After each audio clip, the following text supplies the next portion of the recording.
What up, players? It's WarbossTae up in this mug. Today I want to take a look at the brand new preview that they gave for the Age of Sigmar faction that is going to be known as the Soulblight Gravelords. It's basically when Megatron got killed in the Transformers movie and returned as Gavatron. You got your vampire counts coming back as the Soulblight Gravelords.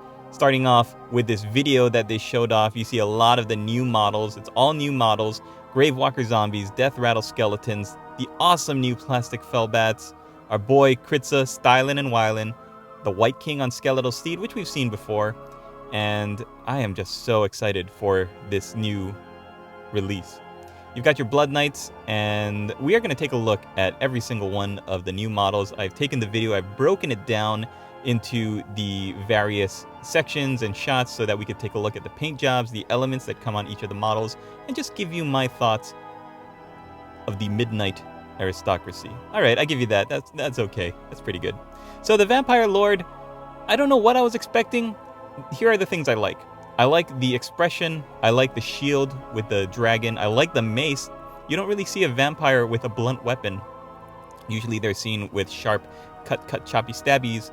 And I like the expression on its face, the grimace and the leering look. I don't care for the hair and I don't care for the bats. I think there was a different way they could have done the bats.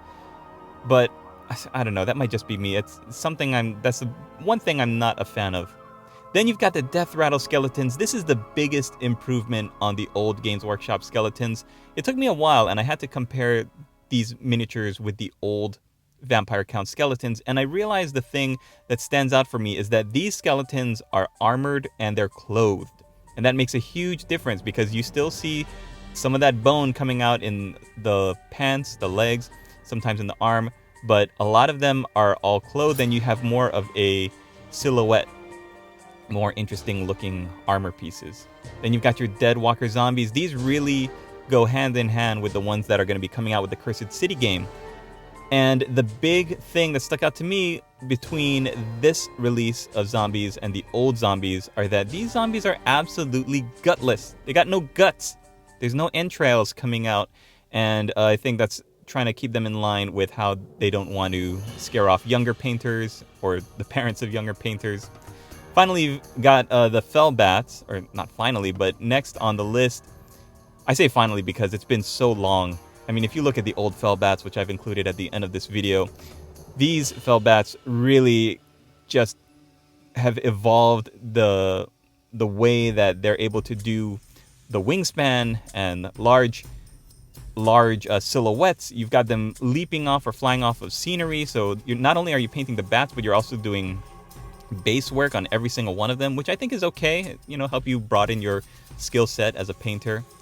And I just love the detail on these bats. They look so great compared to the old cartoony ones. And they are just going to be so much fun to paint. You've got a different angle on our boy Kritza here. Boy, I love his outfit. The more I see of him, these different angles, he just looks so terrific. And I love that they made him thin and slender and not bulky and beefy. He just looks like a very conniving, manipulative, and sneaky guy.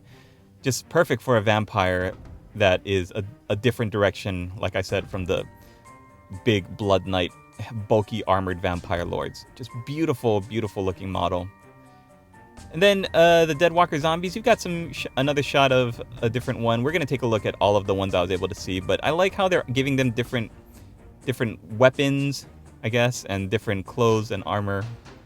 Your White King on Skeletal Steed, like I said, he was featured in a previous preview from Games Workshop on the Warhammer community, but that's going to be, I think this guy and Kritza are going to be my favorite picks from the new range. When I do my top 10 list, I think they might be the ones that really stand out the most.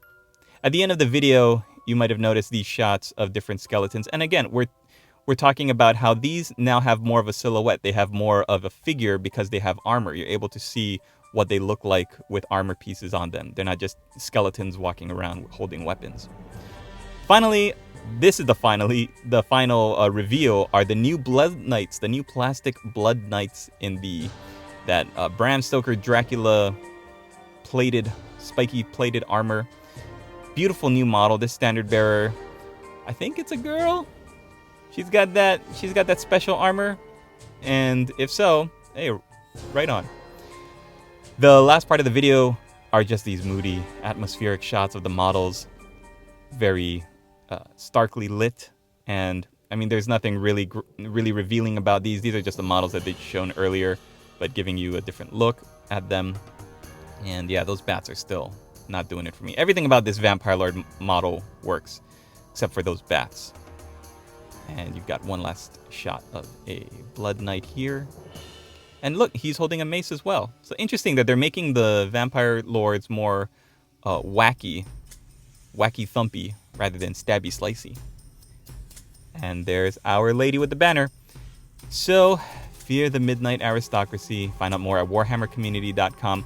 I'm taking all of this from the Warhammer Community article that showed the preview for the models, the new models. There's going to be a bunch of new videos that I'm going to be putting out. This one is solely focused on the Soulblight Gravelords. And in the article itself, we can see the first focus is going to be on the Blood Knights. So these are the other 4 Blood Knights that weren't included or really focused on in the video. And you can see them here. They've got lances, and I like how the horse armor, I didn't notice this until I was making this video, they've got spikes on the front so they could have a real good impact when they charge, almost like skeletal unicorns. I like how the armor is complemented with that tattered black cloth and makes the steeds look more bulky. And what's interesting is if you look behind their heads, the heads of the riders, they've got this spiky bone crest that gives them more of a high silhouette and a bigger looking model. Each of the 5 riders have this, and I just think it looks terrific. Look at this banner. It looks like this banner is sculpted on, so all you have to do is paint it. You don't have to freehand it, and that's great for new painters or more inexperienced painters who are not comfortable with doing freehand, let alone freehand on a piece of cloth that's flapping in the wind.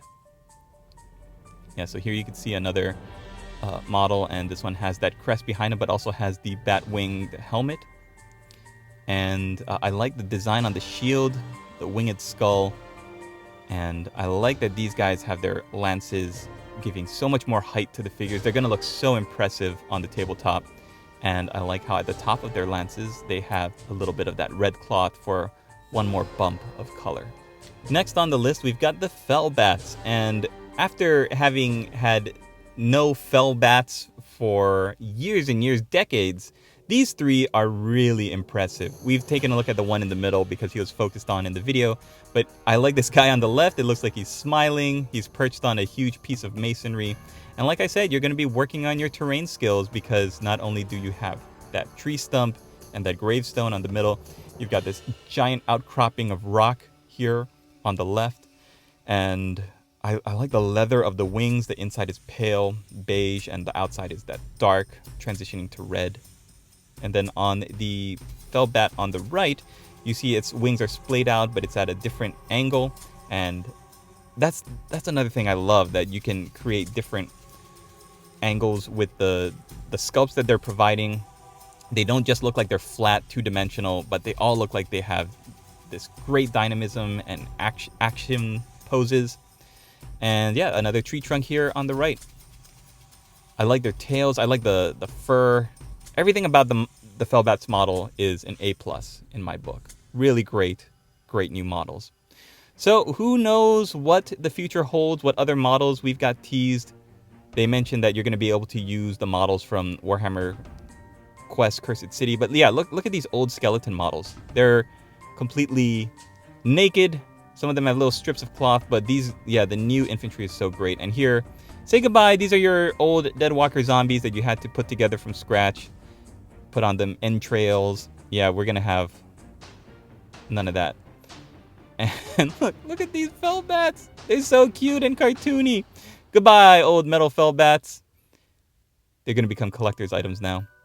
And yeah, I'm excited to see, because for a long time, I was just not happy with the Mortrek guys, the Mortrek.